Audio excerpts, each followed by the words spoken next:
और महालक्ष्मी सेल्स आपके लिए तैयार है लेटेस्ट कंज्यूमर अप्लायंसेस के साथ। Branded air conditioners, best brands, best offers के साथ आपके लिए अवेलेबल है महालक्ष्मी सेल्स में। एयर कूलर्स जो आपके पूरे घर में ठंडी हवा से आपके दिन को और खुशनुमा बनाए। Single door refrigerator, double door refrigerators, inverter battery, deep freezers, visi cooler, LED televisions, semi and fully automatic washing machines, water purifier, RO plus UV, आटा चक्की, water dispensers, water coolers, mini refrigerators, सभी appliances best brands के best offers के साथ आपके लिए available है Mahalakshmi sales में। Cyber fraud केसमध्ये गोठवलेली रक्कम परत मिळवून देण्यासाठी लाचेची मागणी केल्याच्या आरोपावरून उल्हासनगर येथील सहाय्यक सरकारी अभियोक्ता सुषमा पाटील यांच्या विरोधात गुन्हा दाखल करण्यात आला असून त्यांना अटक करून न्यायालयात हजर करण्यात आलाय। तक्रारदार महिला अधिवक्ता असून त्यांच्या आशिलाच्या गोठवलेल्या रकमेच्या परताव्यासाठी उल्हासनगर न्यायालयात OMA क्रमांक 173/2026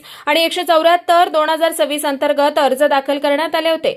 या अर्जांवर सेध देण्यासाठी प्रत्येकी 500 रुपये अशा 2 अर्जांसाठी एकूण 1000 रुपयांची लाच मागितल्याचा आरोप आहे।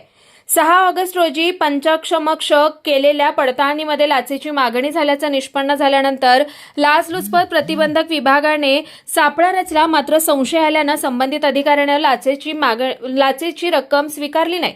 त्यानंतर 11 ऑगस्ट रोजी पुन्हा सापळा कारवाई करण्यात आली। यावेळी संशय आल्यानं लाचेची रक्कम स्वीकारण्यात आली नाही। दरम्यान या प्रकरणी मध्यवर्ती पोलीस ठाण्यात गुन्हा दाखल करण्यात आला असून आरोपी सुषमा पाटील यांना अटक करून न्यायालयात हजर करण्यात आलाय। या प्रकरणाचा पुढील तपास सुरू आहे। Bureau report Swanand media, Ulhasnagar. ताज्या घडामोडींसाठी स्वानंद न्यूजला सबस्क्राइब करा आणि बेल आयकॉनवर क्लिक करा।